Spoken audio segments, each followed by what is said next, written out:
19절까지입니다. 우리 한 절씩 교독할까요? 제가 먼저 읽고 여러분이 한 절 읽고 한 절씩 교독하겠습니다.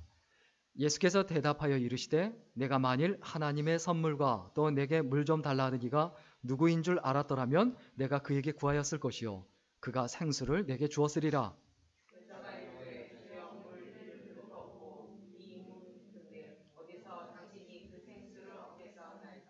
우리 조상 야곱이 이 우물을 우리에게 주셨고 또 여기서 자기와 자기 아들들과 짐승이 다 마셨는데 당신이 야곱보다 더 크니이까.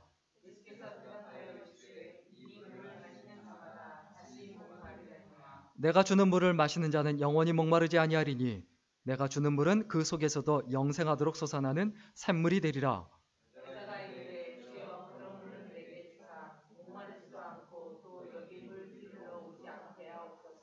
이르시되 가서 내 남편을 불러오라.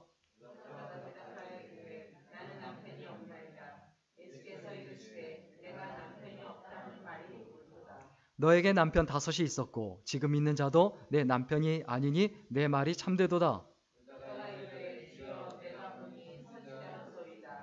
아멘. 오늘은 믿음과 현실이라는 제목으로 지난주에 이어서 두 번째로 좀 생각을 해보도록 하겠습니다.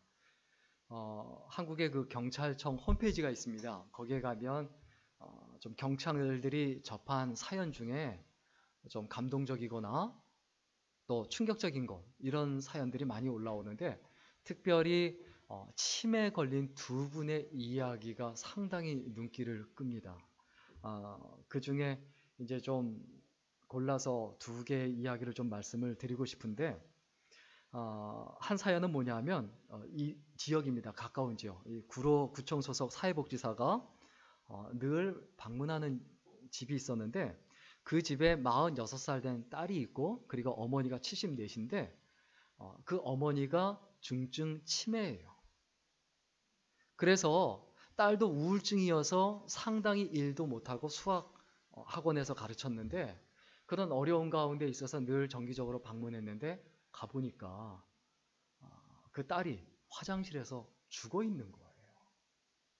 그런데 더 충격적인 건 뭐냐면 그 어머니가 그렇게 어머니가 치매로 앓다가 세상을 떠난 줄 모르고 화장실에서 죽은 줄 모르고 그걸 어머니가 전혀 인지를 못하고 그냥 이불 덮어주고 죽도 써서 또 갖다 놔주고 이러고 있더라는 거예요.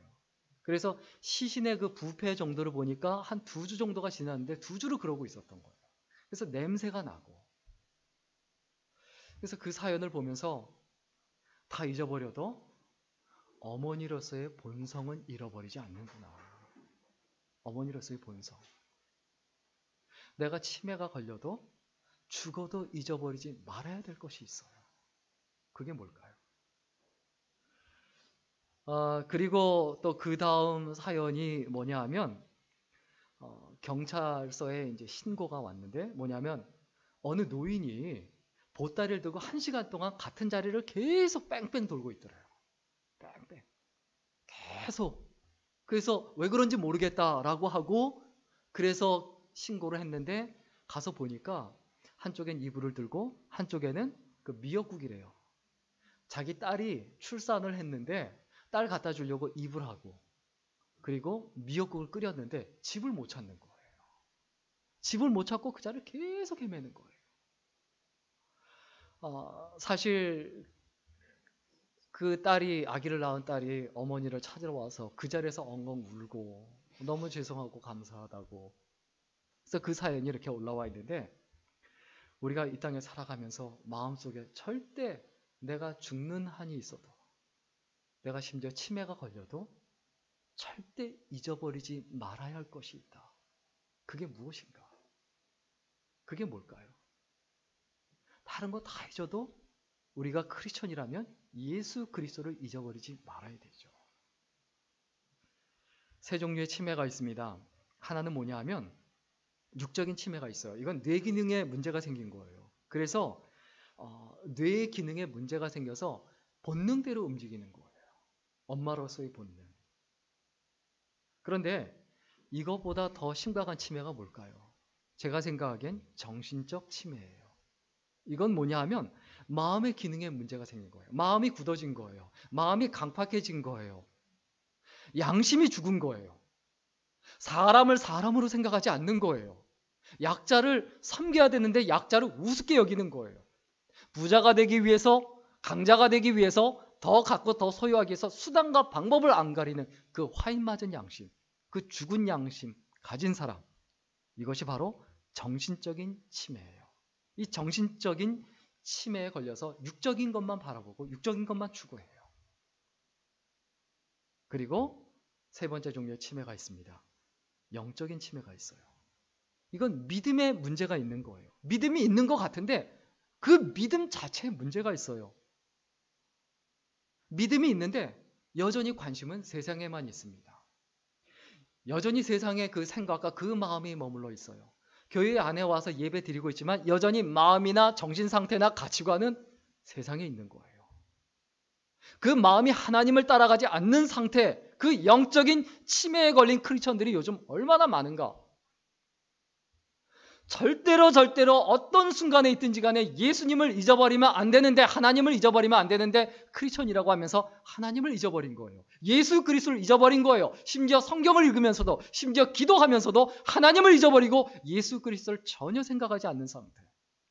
영적인 치매입니다. 다 같이 따라합니다. 믿음이 현실을 지배하지 않으면 현실이 믿음을 지배합니다. 반드시 기억해야 합니다. 내 믿음이 내 인격과 내가 살아가는 모습과 내가 하루 24시간과 내가 다른 사람과의 만나는 시간과 직장 생활과 모든 순간 하나님이 지배하시는가? 믿음이 지배하는가? 그렇지 않으면 세상살이가, 세상의 가치관이 내 믿음을 지배할 것이다. 우리의 우선순위가 어디에 있습니까? 무엇에 지배당하고 사는지 분명히 기억해야 합니다. 사람은요, 반드시 뭔가에 지배당하고 살게 돼 있어요. 뭔가에 사로잡혀 살게 되어 있어요. 돈에 사로잡혀 있는 사람이, 재미와 쾌락에 사로잡혀 있는 사람이, 이성에게 사로잡혀 있는 사람이 하나님께 사로잡힐 수 없어요.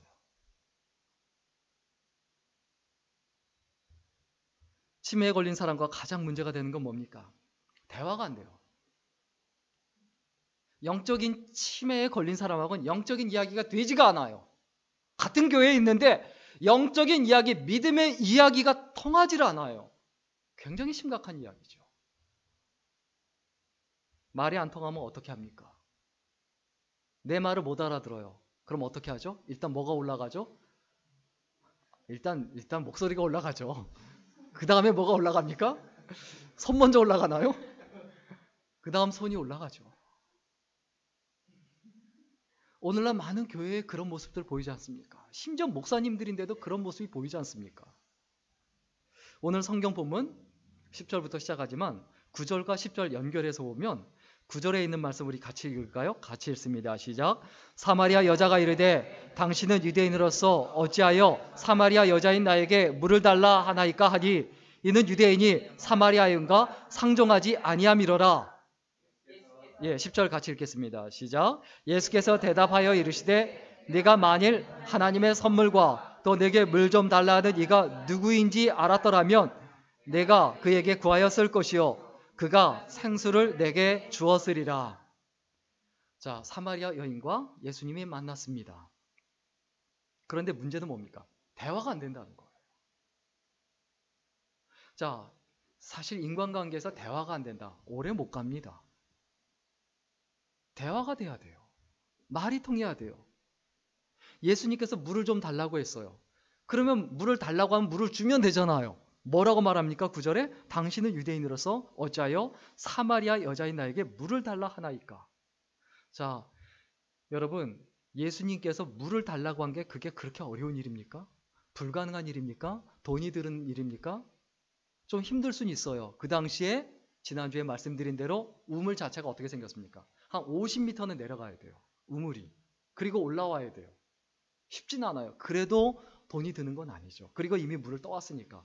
아니 뭐 예수님이 물을 마셔봤자 뭐 1갤런을 마시겠습니까? 무슨 10갤런을 마시겠습니까? 얼만큼을 마시겠습니까?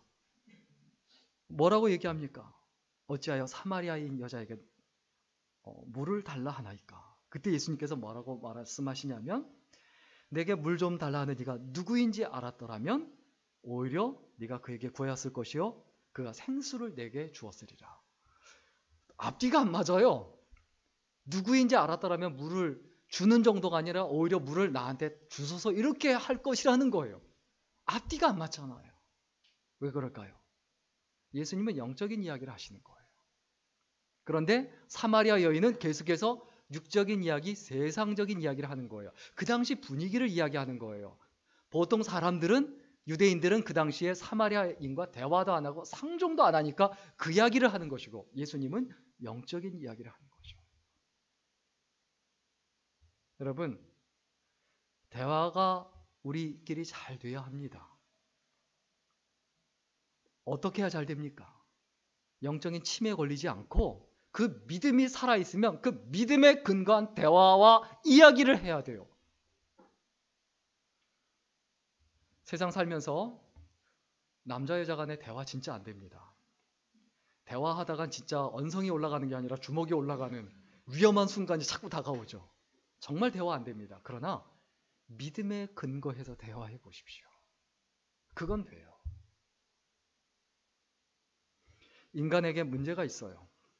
그 문제는 뭡니까? 영적인 침해에 걸린 거예요. 오늘 보면 11절부터 15절까지 보면 인간의 문제가 뭐냐? 침해에 걸린 건데 계속해서 땅의 것만 쳐다봐요. 땅의 것만. 계속. 어디의 것만 쳐다본다고요? 땅의 것. 오늘 보면 11절과 12절 같이 읽겠습니다. 11절과 12절입니다. 같이 읽습니다. 시작. 여자가 이르되 주여 물기를 그릇도 없고 이 물은 깊은데 어디서 당신이 그 생수를 얻겠사옵나이까? 우리 조상 야곱이 이 우물을 우리에게 주셨고 또 여기서 자기와 자기 아들들과 짐승이 다 마셨는데 당신이 야곱보다 더 크니이까? 자, 예수님께서 생수를 주시겠다라고 하는데 육적인 물을 얘기하는 게 아니잖아요. 그의 삶이 어떻습니까? 사마리아 여인이에요. 남편이 5명이나 있었어요. 그리고 여자예요. 인생에서 바닥을 살고 있었어요.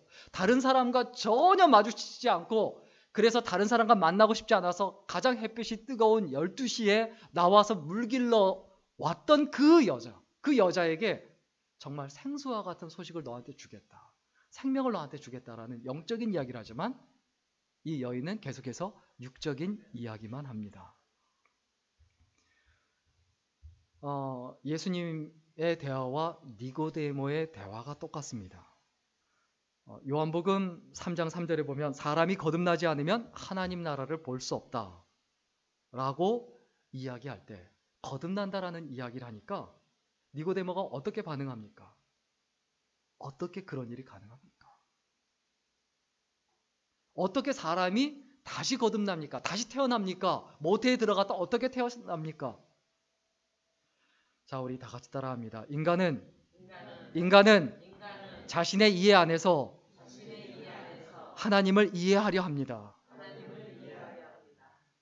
내 생각으로 하나님을 이해하려고 하지 마세요. 내 생각과 하나님의 생각이 너무 달라요. 내가 왜 힘듭니까? 내가 왜 어렵습니까? 내가 왜 괴롭습니까? 내가 왜 고통스럽습니까? 돈이 없어서가 아니에요. 직장이 안 좋아서가 아니에요. 하나님을 이해하지 못해서 그래요. 정확하게 말하면 내가 하나님을 이해할 수 없다는 것을 인정하지 않아서 그래요. 이것을 바꿔서 얘기하면 하나님은 이해의 대상이 아니고 믿음의 대상이에요. 그냥 믿는 거예요. 하나님이 책임지실 것이다. 여러분, 하나님이 책임지시는 인생을 사시기를 주의 이름으로 간절히 축원합니다. 오늘 보면 11절에 여자가 이르되 뭐라고 말합니까? 주여 물기를 그릇도 없고 이 물은 깊은데 어디서 당신이 그 생수를 얻겠사옵나이까? 계속해서 땅의 것을 이야기하고 육적인 이야기를 합니다. 세상의 이야기를 합니다. 교회 안에 와서도 계속해서 세상 이야기를 합니다. 세상의 그 쾌락과 가치관에 관한 이야기를 합니다. 그리고 또 12절에 보면 11절에 그 생수를 당신이 어디서 얻겠습니까? 그릇도 없으면서. 그리고 12절에 당신이 야곱보다 큽니까? 예수님이 야곱보다 못합니까? 안 되는 얘기를 하는 거예요. 말도 안 되는 얘기. 하나님이 더 크십니까? 문제가 더 큽니까? 저한테 그러겠죠. 그걸 말이라고 해? 그러나 여러분 삶 속에서 그걸 믿지는 않잖아요. 하나님이 아무리 초라해도 아무리 별볼이 없다 할지라도 하나님을 이렇게 우리가 우습게 여길 수는 없어요. 하나님이 얼마나 위대한 분인데 우리의 문제거리보다 작게 여깁니까? 당신이 야곱보다 큽니까? 라는 말. 야곱은 우리에게 이 물을 줬는데 당신이 이 물을 줄 수 있습니까? 이게 우리들의 믿음의 현주소예요. 사마리아 여인보다 우리가 절대 낫지 않아요. 나에게는 이 야곱의 우물물이 중요합니다. 이것 말고 당신이 나에게 또 줄 수 있습니까? 예수님께 물어봐요. 그리고 또 13절과 14절에 보면 좀 예수님의 말씀을 들어도 이해를 못해요. 우리 13절과 14절 좀 같이 읽을까요? 같이 읽겠습니다. 시작. 예수께서 대답하여 이르시되 이 물은 마시는 자마다 다시 목마르려니와 내가 주는 물은 마시는 자는 영원히 목마르지 아니하리니 내가 주는 물은 그 속에서 영생하도록 솟아나는 샘물이 되리라. 자, 예수님께서 주시는 물은 마시면 다시 목마르지 않는 영원히 솟아나는 샘물이에요. 영원한 기쁨이 되고 영원한 즐거움이 되고 영원한 평안함이 되는 그 물. 예수님 스스로를 이야기를 하는 건데 계속해서 사마리아 여인은 육적으로 받아들이는 거예요. 믿음으로 받아들이지 않는 거죠. 우리의 삶에서 좀 잊어버리지 말아야 합니다. 우리의 삶에서 가장 많이 자주 쓰는 말이 뭐냐 하면 내 마음도 그런데 내 마음도 안타까운데 하나님은 오죽하시겠는가? 이런 이야기를 해요. 하나님은 오죽하시겠는가? 자, 세상 살면서 우리가 힘들어요. 어려워요. 그런데 하나님은 오죽하겠는가? 이렇게 말은 하지만 하나님을 이해를 전혀 못합니다. 여러분 하나님 이해하세요? 하나님 이해하세요? 문제는 뭐냐면 이해하려고 하지도 않는 거예요. 물론 이해 못해요. 이해하려고 하지도 않아요. 하나님을 이해해야 할 것은 딱 하나입니다. 하나님이 책임지신다. 어떻게? 그건 하나님의 영역이지 나의 영역이 아니지 않습니까? 나는 그냥 지금 있는 자리에서 최선을 다하면 돼요. 내가 있는 자리에서, 내 가정에서, 내 직장에서, 내가 다니고 있는 학교에서, 내가 있는 영역에서, 내 교회에서 그냥 최선을 다하면 돼요. 그럼 하나님이 책임져 주세요. 그런데 자꾸 하나님의 자리를 차지하려고 하고 하나님을 이해하려고 하고 심지어는 하나님을 이해하려고조차도 안 해요. 관심조차 없어요. 사마리아 여인보다 못하다는 거예요.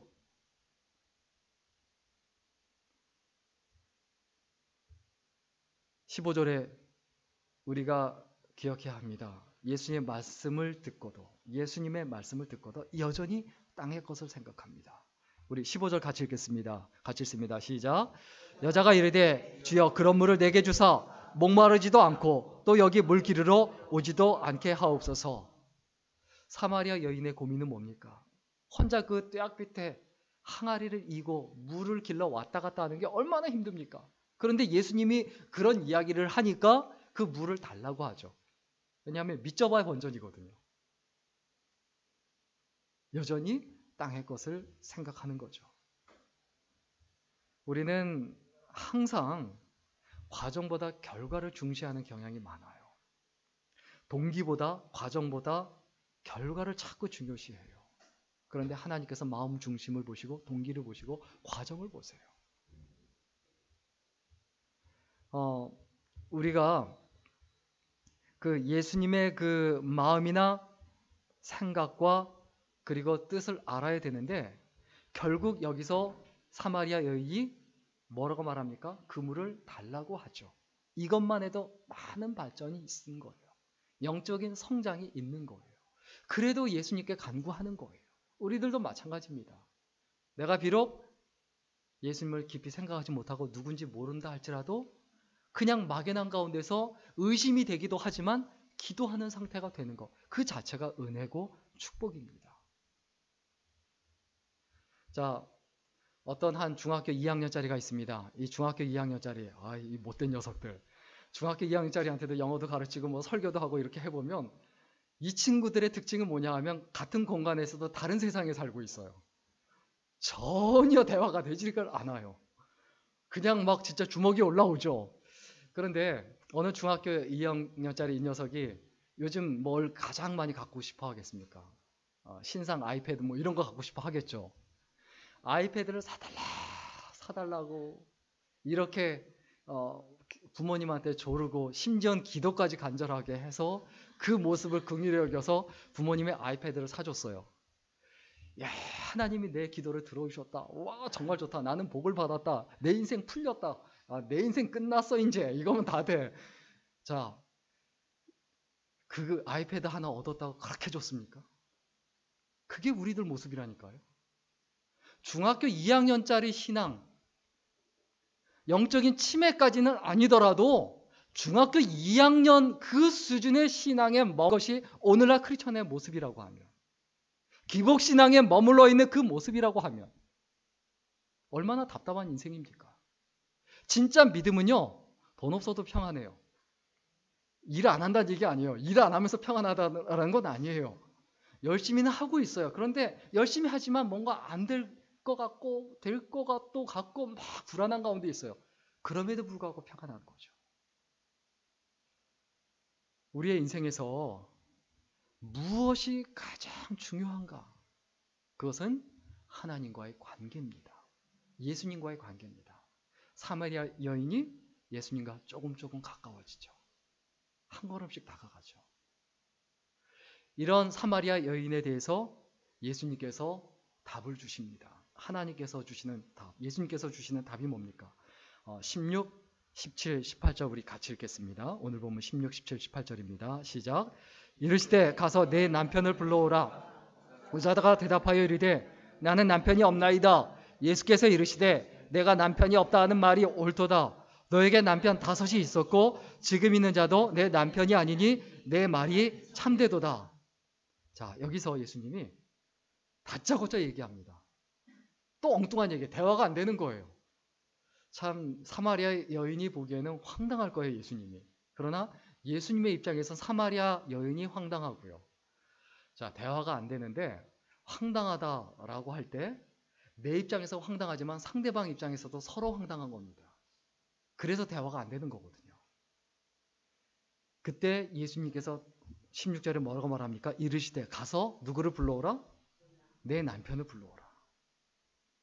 무슨 얘기를 하는 겁니까?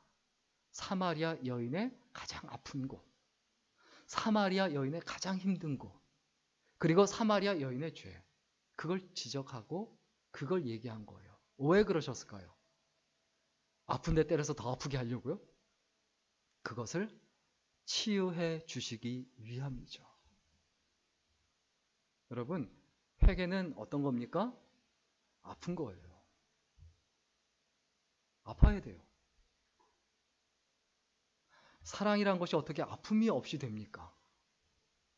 회개라는 것이 어떻게 아픔이 없이 됩니까? 사람의 인생이 행복해야 하는데 행복에 아픔이 있지 않으면 어떻게 행복할 수가 있습니까? 내 남편을 불러오라. 그 이야기를 사마리아 여인이 못 알아듣고 또 뭐라고 말합니까? 난 남편이 없습니다. 남편이 없습니다. 그때 예수님께서 또 얘기하시죠. 뭐라고 얘기하십니까? 네 말도 맞다. 네 남편이 아니었고 지금 있는 사람도 남편은 아니니까. 여기에서 우리는 아파할 줄 알아야 합니다. 괴로워할 줄 알아야 합니다.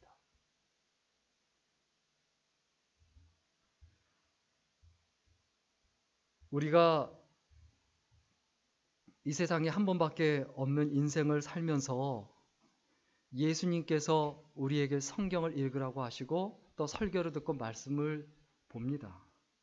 그럼 가장 먼저 우리의 마음속에 가슴속에 다가와야 되는 것은 무엇이냐? 내 남편을 데리고 오라. 그 얘기는 뭐냐 하면 네 삶에서 가장 힘들고 가장 어려운 것, 이것을 바꿔서 얘기하면 네가 전에 살면서 가장 좋아했던 거. 그게 뭐냐?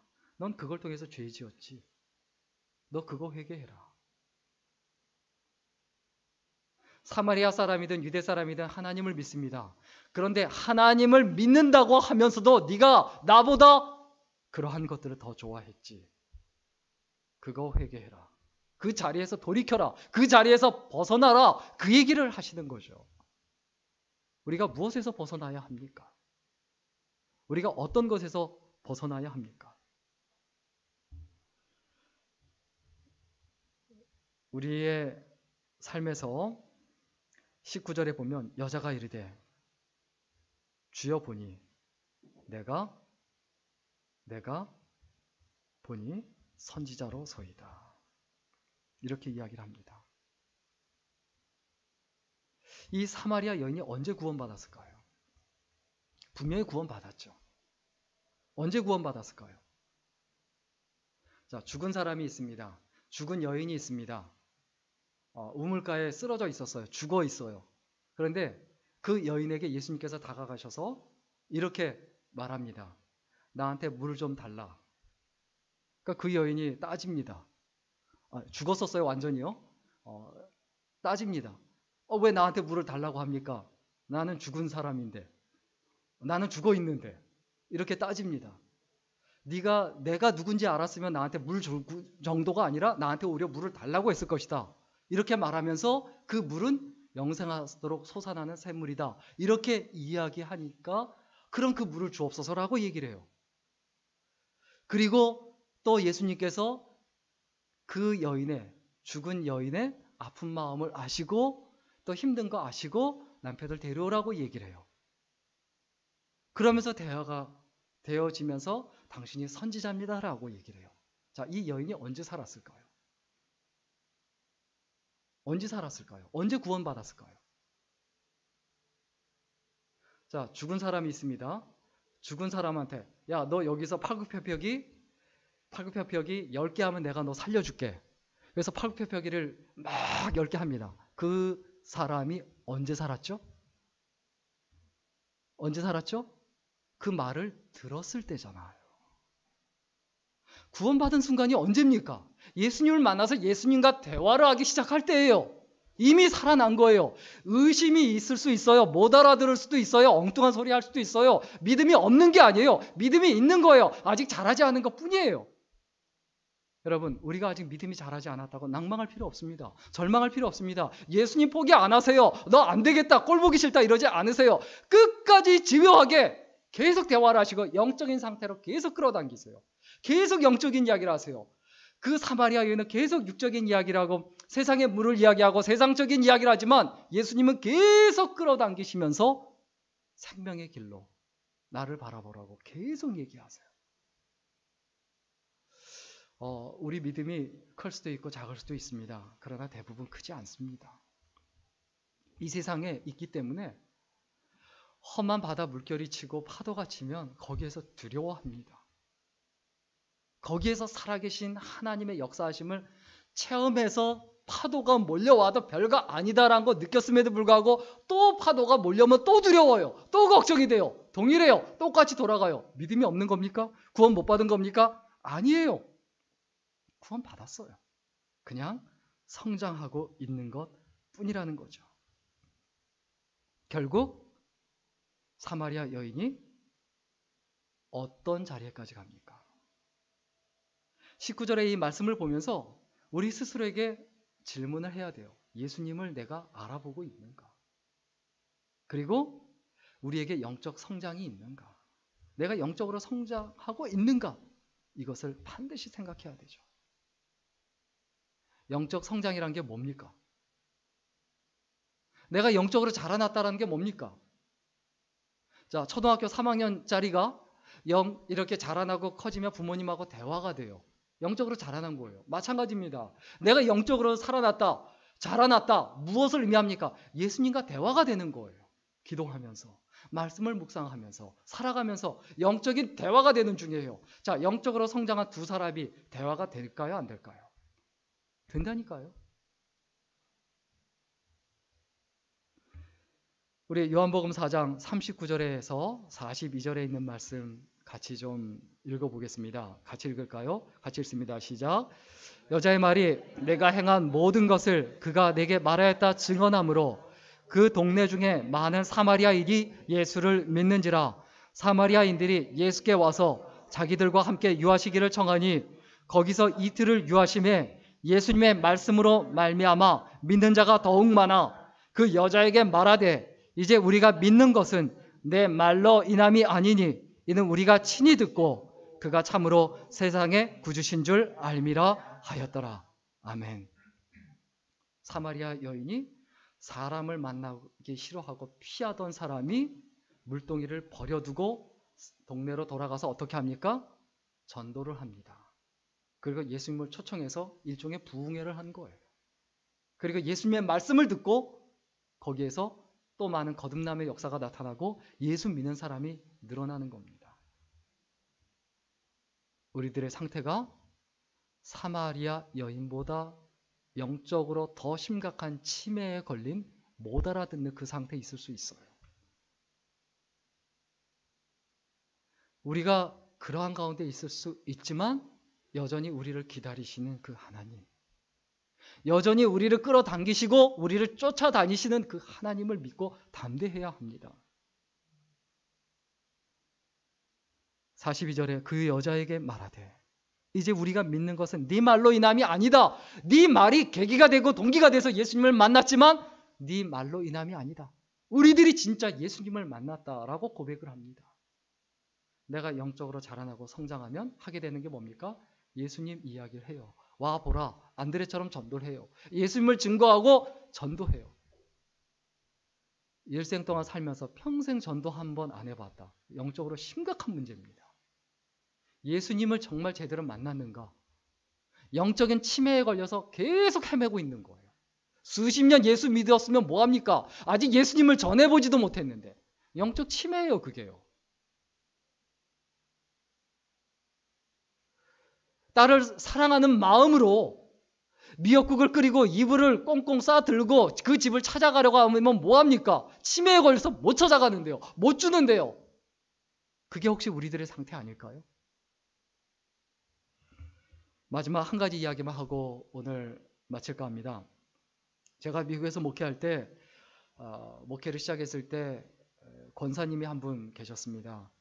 이 권사님 성함을 지금도 당연히 뚜렷이 기억하고 있지만 지금은 돌아가셨고, 그런데 이 권사님이 매주 구역 예배를 드리는데 구역 예배 때마다 성경 구절을 하나씩 새로운 걸 외워서 항상 암송하세요. 계속. 그래서 그냥 대단하시다 그냥 그랬어요. 그런데 어느 날 입원하셨다는 거예요. 왜 그런가 했더니 치매가 생기신 거예요. 결국은 가족들이 돌보다 못해서 요양 보냈는데 요양병원에 이제 모시게 됐는데, 자, 요양병원에 이제 가면서 그 아들 그리고 손자가 얘기를 해요. 우리 할머니가 손자들 정도가 아니라 아들들도 아무도 못 알아본대요. 가면 정말 누구세요? 그런데요. 누군지 모른대요.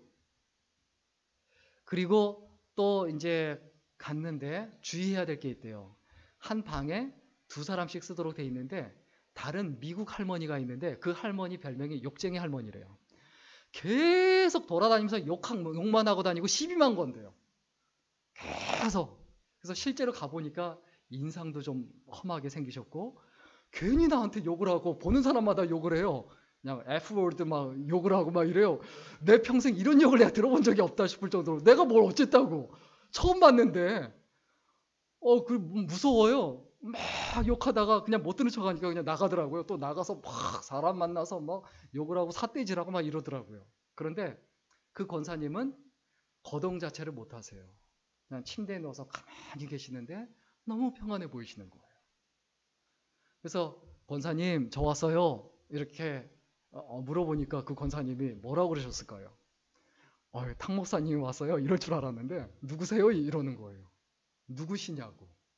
그래서 타경철 목사입니다. 그랬더니 목사님이시군요. 앞에 타경철은 모르고 목사님이시군요. 그러더니 뭐라고 이야기하냐면 수고 많으시네요. 고생이 많으시네요. 제가 목사님을 위해서 기도 좀 해드려도 될까요? 이러시는 거예요. 누워서. 예, 그럼요. 좋죠. 그래서 기도를 하시는데 얼마나 기도를 잘하시는지, 목회하시는데 마음도 어렵고 힘든 일 많을 텐데 하나님의 사랑 가운데 거하게 해주시고 하나님 은혜 가운데서 목회 잘할 수 있도록 해달라고 정말 기도하는데, 이거 너무 놀랐어요. 기도를 그렇게 잘하세요. 치매 걸린 분이라고는 도대체 이해가 안 돼요. 근데 문제는 아들도 못 알아보는 거예요. 그때 드는 생각이, 내가 치매에 걸려도 내가 예수님을 잊지 않을 수 있을까? 내가 하나님을 잊지 않을 수 있을까? 무엇이 나의 본능이 될까? 엄마가 치매에 걸려도 딸을 잊어버리지 않듯 내가 치매에 걸린다 할지라도 내가 하나님을 잊지 않을 수 있을까? 그게 나의 본능이 될 수 있을까? 그게 나의 크리스천으로서의 본능과 본성이 되어서 그 고고함과 신앙인으로서의 그 자태를 치매에 걸려도 유지할 수 있을까? 그 영적인 그 성품, 성령의 열매가 맺힌 그 성품을 치매에 걸려도 내가 유지할 수 있을까? 하나님 앞에 그때부터 기도하게 되죠. 아예 치매에 걸리게 되기 전에 세상 떠나든가. 그리고 그렇다 할지라도 예수님을 잊지 않도록. 우리에게는 하나님을 믿는 믿음이 있습니다. 그 믿음이 뭡니까? 그 믿음은 치매도 안 걸리게 해주고 병도 안 걸리게 해주고 암도 안 걸리게 해주고 늘 부자가 되게 해주고, 이게 믿음일까요? 그렇지 않아요. 심지어 루게릭병에 걸려서도 가장 아름다운 모습으로 살아가게 하는 게 믿음이에요. 우리는 완전한 삶을 살 수는 없지만 아름다운 삶은 살 수 있습니다. 믿음이 뭡니까? 아름답게 살게 해주는 거예요. 살아가는 모습이 아름답게 해주는 거예요. 결론 내리고 마치겠습니다. 믿음은 현실에서 벗어나게 하는 게 아니라 현실에서 최고가 되게 합니다. 내가 가지고 있는 이 믿음이 어떤 것인가? 정말 나의 인격과 나의 삶을 바꾸고 어떠한 가운데서든지 간에 절대로 하나님을 잊어버리지 않냐고 예수 그리스도를 잊지 않게 하는 그 믿음, 신앙인으로서의 그 인격을 놓치지 않게 하는 그 믿음, 그것이 진짜 믿음이다. 그 어떤 거 다 잊어버려도, 그 모든 기억에서 모든 것이 다 사라져도 예수 그리스도가 살아남아서 예수 그리스도만 나타내고 드러낼 수 있는 것이 믿음이다. 여러분, 이 믿음을 잊어버리지 말고 사마리아 여인이 예수님을 만난 것처럼 좀 답답하고 우리의 믿음이 아직은 어려도 우리는 성장하고 있다. 이 사실을 반드시 기억하고 사마리아 여인처럼 결국 예수 그리스도를 증거할 수 있는 아름다운 인생, 그 인격으로 살아가는 모습으로 예수님을 전할 수 있는, 과거에 어떻게 살았든 지금 어떤 모습이든 상관없이 예수 그리스도를 최고로 여김으로 최고의 인생을 살아가는 귀한 인생이 될 수 있기를 주의 이름으로 간절히 축원합니다. 기도하겠습니다.